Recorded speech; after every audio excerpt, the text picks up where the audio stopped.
GTA 6 is coming, but we've had some big releases this year. I'm talking about Split Fiction, we had First Berserker Khazan, we had Exodus 33, we had a Oblivion remake. So many great releases this year so far. It's interesting to think about where Rockstar and GTA 6 is gonna fall this year. What's good? It's your boy Grandpa Casual, and today we're gonna talk about how in a stacked 2025, where GTA 6 will land best. And we do gaming news, reviews, and overall discussions about gaming. So if that's your vibe, don't forget to hit that like button and subscribe because we got more GTA 6 coverage on the way. We're not even gonna really get into Game of the Year stuff right now because we've had so many releases that were Game of the Year contenders is crazy. But I do believe it's almost a general consensus that GTA 6 will take Game of the Year. I mean, it's the only game that in previous game shows, we've had somebody storm the stage and say, give us GTA 6. And that was crazy in and of itself, but I digress there. But in the last interview where Strauss Zenlich actually spoke about GTA 6, he confirmed that they were saving the marketing rollout for closer to launch. And I think that's kind of smart with today's burnout culture, especially with all the great games we had this year, how they like to stagger their releases and have a big gap between them. But the anticipation, needless to say, for GTA 6 is high. It's really up there. But I do think with all the bangers that we have gotten this year, that the second half of the year is going to be owned by GTA 6. Let me preface this by saying I do not have any insider information. I am not in the industry. I have no contacts in the industry. This is all strictly speculation at the end of the day. But the biggest question that I have is, where does GTA 6 fall in 2025? Now, if we look at the gaming industry in the space and how things happen throughout a year, the summer is usually a time where a lot of games don't drop. Why? Because a lot of people are on vacation. Not many people are at home playing video games unless, hardcore gamers out there. So a lot of companies know that the summertime is not really an ideal time. And summer's approaching. We're already in April. May is right around the corner. Before you know it, we'll be in June. But we do have one release in June, though, specifically. It's a game called Mindseye. Now, this is a game made by ex-GTA developers, which makes it interesting. And this is really telling in a lot of ways. Even though the studio is made up of veterans, it's still a relatively new studio. So for them to release around the same time as GTA 6 would be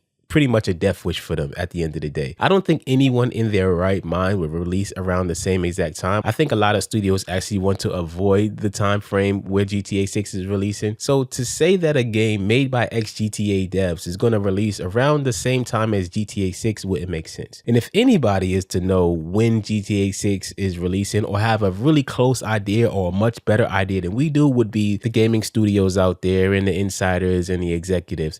So with that being the case, seeing that June is the release date for a game like Mindseye, I don't see it coming this summer, but I do see it coming in the fall. I'm speculating around September-ish, and here is why. It's just a clear runway after the summer. Kids are back in school, gamers are back inside, everything lines up, and it's right before the Game Awards in December. So it gives it enough time to cook and for it to have a chance to take Game of the Year. And I say have a chance to take it like it won't take it, but it has a good chance and a good runway for people to consume the game and for it to make Game of the Year. If we get anything this summer in regards to GTA 6, I'm speculating that we would at least get the release date and a time frame for that. And I do believe it's going to be the later half of the year. GTA 6 is going to own the later half of the year for me, and I know a lot of others, so I'm excited for that for sure. We can only really speculate on a timeline for a game like GTA 6 for the simple fact that GTA 6 itself is a timeline. Everything is kind of revolving around this game. That's how massive it is. And this also leaves room for Mindseye to do its thing. That was an interesting project. You can check out my video on that. I did a little deep dive on what we learned so far about that one, but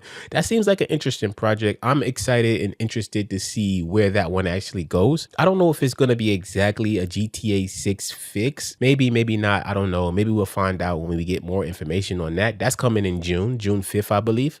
So we don't have much time to wait for that one. But overall, the next move that Rockstar makes is really going to shift the industry, not just in cultural impact, but impact the industry at large. Everybody's even looking at the pricing that this thing is going to drop at. That's going to change things as well, because whatever GTA 6 drops at, everything is going to follow. I think Nintendo tried to jump the gate on that one with their $80 Mario Kart World, but who knows? Rockstar may one-up them and make it $100. I don't know. But either way, it's going to be a very interesting time. It's already been a really great year for gaming in 2025. I'm just looking for GTA 6 to top things off here. But that's enough about that. As usual, let me know what you think in the comments. When do you think is the ideal time for GTA 6 to drop? I'm always down to have conversations with you all. And also, don't forget to like and subscribe if you're into having grounded, casual conversations around gaming. Thank you so much for chilling out with me today, and I'll see y'all in the next one.